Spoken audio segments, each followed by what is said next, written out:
बिस्मिल्लाहिर्रहमानिर्रहीम अस्सलाम वालेकुम।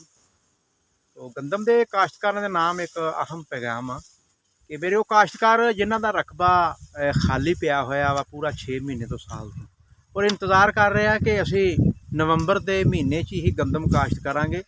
लेकिन हालिया जी बारिश हुई है जनूबी पंजाब च भी हो गई है, वस्ती पंजाब च भी हो गई, शिमाली पंजाब च भी हो गई है, डेवलपमेंट हुई है रात। तो इस दे सिलसिले में टैंपरेचर जिहड़ा तुहानूं नवंबर दे विच मिलना सी ना, ਉਹੀ ਟੈਂਪਰੇਚਰ ਤੁਹਾਨੂੰ ਹੁਣ ਅਕਤੂਬਰ ਦੇ ਵਿੱਚ ਇਹ 25-30 ਅਕਤੂਬਰ ਤੱਕ ਤੁਹਾਨੂੰ ਨਵੰਬਰ ਵਾਲਾ ਹੀ ਟੈਂਪਰੇਚਰ ਮਿਲ ਗਿਆ ਵਾ।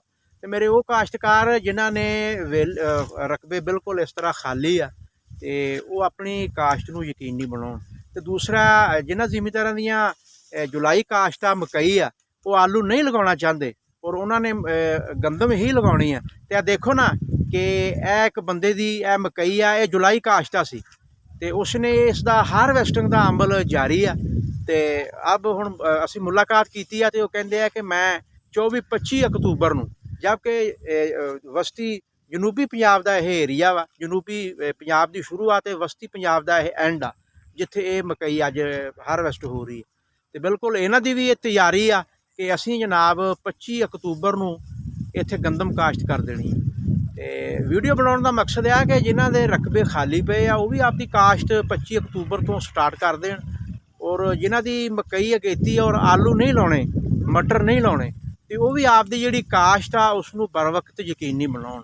ਤੇ ਦੂਸਰੀ ਗੱਲ ਇਹ ਆ ਕਿ ਖਾਦਾਂ ਦਾ ਇਸਤੇਮਾਲ DAP ਨੂੰ ਜਾਂ DAP ਵਗੈਰਾ ਜਿਹੜੀ ਆ ਜਾਂ ਬੁਰਾਨ ਆ ਉਸ ਨੂੰ ਜ਼ਮੀਨ 'ਚ ਮਿਲਾ ਦਿੰਦੇ ਆ ਔਰ ਹਜ਼ਾਰਾਂ ਟਨਾਂ ਮਿੱਟੀ ਦੇ ਥੱਲੇ ਉਸ ਨੂੰ ਦੇ ਦਿੰਦੇ ਆ ਤੇ ਉਹ 60% ਲੱਗਦੀ ਆ।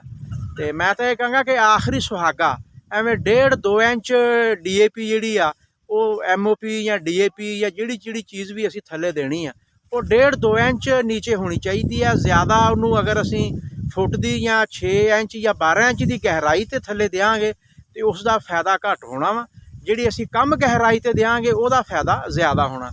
ਤੇ ਆਖਰੀ ਸੁਹਾਗੇ ਤੇ ਇਹਦਾ ਛੱਟਾ ਲਾਇਆ ਜਾਵੇ।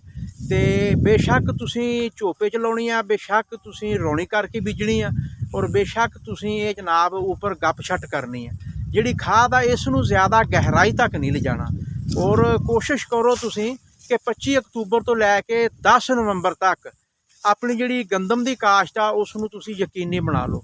ਤੇ ਬੀਜ ਦੀ ਸ਼ਰ੍ਹਾ ਜਿਹੜੀ ਆ ਉਹ 50 kg, ਇਹ ਜਿਹੜੀ ਤੁਸੀਂ 25 ਅਕਤੂਬਰ ਤੋਂ ਸ਼ੁਰੂ ਕਰਨੀ ਆ 45 kg ਤੋਂ ਸ਼ੁਰੂ ਕਰਕੇ 10 ਨਵੰਬਰ ਤੱਕ 50 kg ਤੱਕ ਤੁਸੀਂ ਜਿਹੜਾ ਬੀਜ ਆ ਨਾ ਇਸ ਨੂੰ ਯਕੀਨੀ ਬਣਾਉਣਾ। ਤੇ ਦੁਆ ਵਾ ਕਿ ਅੱਲਾਹ ਤਾਲਾ ਕਿਸਾਨ ਦੀ ਇਸ ਗੰਦਮ ਦੀ ਫਸਲ 'ਚ ਬਰਕਤ ਪਾਵੇ। ਨੈਕਸਟ ਵੀਡੀਓ ਤੱਕ ਅਸੀਂ ਇਜਾਜ਼ਤ ਚਾਹੁੰਦੇ ਹਾਂ। ਦੁਆਵਾਂ 'ਚ ਯਾਦ ਰੱਖਿਆ ਜੋ, ਆਪ ਦਾ ਖਿਆਲ ਰੱਖਿਆ ਜੋ ਜੀ। ਅੱਲਾਹ ਹਾਫਿਜ਼।